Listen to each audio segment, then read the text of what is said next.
The life of a medieval shepherd was one of simplicity on the surface, yet beneath it lay a rhythm intertwined with nature, survival, and a subtle understanding of the land and its creatures. Rising before the sun, shepherds greeted the dawn not with the comfort of a warm bed or the aroma of cooked food, but with the crisp chill of morning air, the horizon painted with faint light against the darkened earth. The first task was always practical, inspecting the flock. Every sheep was counted, every lamb checked for signs of weakness or illness, for in a medieval village, each animal was a vital source of sustenance, clothing, and income. The shepherd's keen eye was a tool as essential as his staff, trained to notice the smallest deviation from normal behaviour. A limp, a cough, a wool soiled or wet in a suspicious way. Once the initial inspection was complete, the flock was led to pasture. Depending on the season, this could mean a short walk to nearby fields, or a long trek across meadows, rivers, and rolling hills. Medieval Europe's landscape was a patchwork of communal pastures, feudal lands, and private estates, and shepherds often had to negotiate access carefully, ensuring the flock grazed in permitted areas while avoiding the crops of local farmers. Walking in front or alongside the sheep, the shepherd guided them with a mix of voice commands, the gentle tug of a rope, and the keen assistance of a trained dog. These dogs were indispensable allies, often more loyal than humans, capable of driving the flock, warding off predators, and responding instantly to subtle whistles or hand gestures. The midday sun brought both relief and challenge. On warmer days, shepherds sought shade where possible, sitting on a rock or under the sparse canopy of a tree, while sheep browsed contentedly on grass.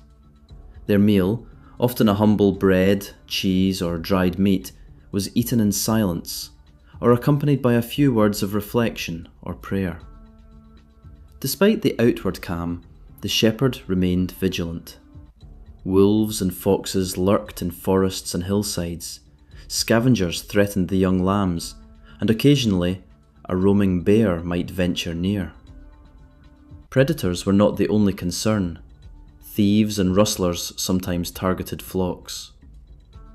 The shepherd's staff was both a walking aid and a weapon, and long experience taught him to recognise the signs of trouble. The unusual rustle of leaves, a shadow moving unnaturally against the light, or the sudden nervousness of a single sheep. Afternoons often passed in quiet observation. The shepherd walked among the flock, occasionally stopping to examine the health of individual animals. Wool was inspected for parasites, hooves checked for injury, and lambs were carefully monitored for signs of disease. Shepherds in medieval times were not only caretakers, but also improvised veterinarians. Herbs and rudimentary remedies were their tools. Willow bark to reduce fever, crushed garlic to fend off parasites, and poultices of clay or mud for wounds. Their knowledge was practical, passed down through generations, blending folk wisdom with trial and error experience. Yet life in the field was not merely laborious, it was also meditative. Shepherds often found themselves alone for hours, accompanied only by the soft sounds of bleating sheep, the distant call of birds, and the whisper of the wind across the grass. This solitude allowed for contemplation, prayer, or storytelling. Some shepherds carried simple flutes or reed pipes, using music to calm the flock or pass the long hours. Tales of saints, legendary knights, or local events were recited or memorized, a tradition that kept oral history alive and reinforced a sense of identity and belonging within the medieval world. As the sun began its descent, the day's labour shifted toward preparation for the night. Sheep were guided back toward enclosures, temporary pens, or the safety of barns, depending on the season and weather. Fences, hedges, or natural barriers were used to protect them, and young lambs were often carried or coaxed if they lagged behind. Night in the medieval countryside brought a different set of dangers. Predators were more active, and temperatures could drop sharply. Shepherds would light small fires, if permitted, not only to provide warmth, but to ward off creatures of the night. Often, the entire flock would be huddled together, a mass of woolly bodies pressed for mutual warmth, while the shepherd patrolled the perimeter, ever watchful. The twilight hours were also a time for maintenance and preparation. The shepherd would tend to tools, repairing staffs, checking ropes, and ensuring the dogs were fed and rested. If weather permitted, minor mending of garments or tents could be undertaken. Occasionally, shepherds were called upon by the local lord or the village to deliver messages, assist in communal work, or transport goods, highlighting the intertwined nature of their life with the wider medieval economy. Despite their low social status, shepherds played a crucial role in sustaining the livelihoods of townspeople and nobles alike. Winter added another layer of complexity. Snow and frost could transform pastures into hazardous landscapes. Shepherds had to find sheltered grazing, dig paths through ice and snow, and ensure the flock had access to water, not frozen solid. Hypothermia was as much a danger to the humans as it was to the animals. Fires became essential, and the knowledge of which slopes were safe or which hollowed areas offered protection was a matter of survival. In spring, the season of lambing required around-the-clock vigilance.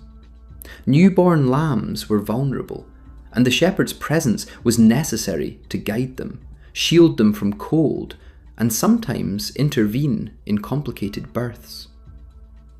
Socially, the shepherd's life was a mixture of isolation and community. In small villages, shepherds often lived on the periphery, both geographically and socially. They were admired for their knowledge of animals, but sometimes mistrusted for their solitary ways and seeming affinity with the wild. Shepherds shared stories, advice, and occasionally participated in festivals or seasonal celebrations. Fairs offered an opportunity to sell wool, milk, or cheese, exchange news, and reconnect with others outside the fields. Yet even in these moments, the memory of the flock lingered, a constant tether pulling them back to their duties. Religion infused daily life. Shepherds, like all medieval peasants, observed Christian practices, attending Mass when possible, offering prayers for the safety of the flock, and using holy symbols or blessings to protect against misfortune. Superstitions blended with faith. Certain herbs, charms, or rituals were believed to protect against wolves, disease, or bad weather. These practices, whether spiritual or practical, were an inseparable part of shepherding culture. Evening brought reflection.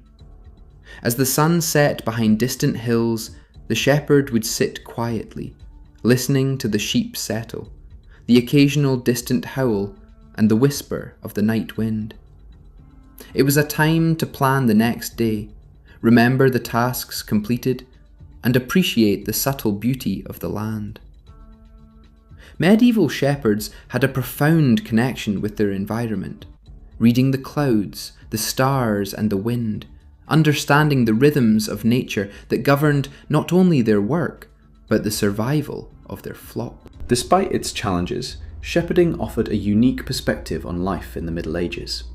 It combined labour, observation, and intuition. It required endurance, knowledge, and patience, yet it also offered moments of profound connection with nature. Shepherds witnessed life and death in miniature each day, observing the cycles of birth, growth, and decay, both in the flock and in the surrounding countryside.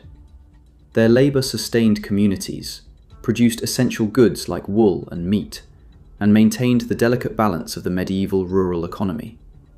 In essence, a day in the life of a medieval shepherd was a tapestry woven from labour, vigilance, solitude, and reflection. Each sunrise brought a new set of responsibilities, each sunset a moment of respite and contemplation. The work was grueling, yet it was intertwined with the natural and social worlds in ways that modern life rarely experiences. Shepherds were caretakers, guardians, and silent chroniclers of the land, witnessing the subtle transformations of nature and the rhythms of human and animal life alike. This life was not easy, yet it was deeply rewarding for those attuned to its patterns. The medieval shepherd lived intimately with the elements, the flock, and the landscape, embodying resilience, patience, and a quiet understanding of the interconnectedness of life. Theirs was a labour of constant attention, a delicate balance of protection and guidance, hardship and beauty, a life that shapes not only the wool, meat, and milk of the era, but also the cultural memory of the countryside and the enduring image of the pastoral medieval world.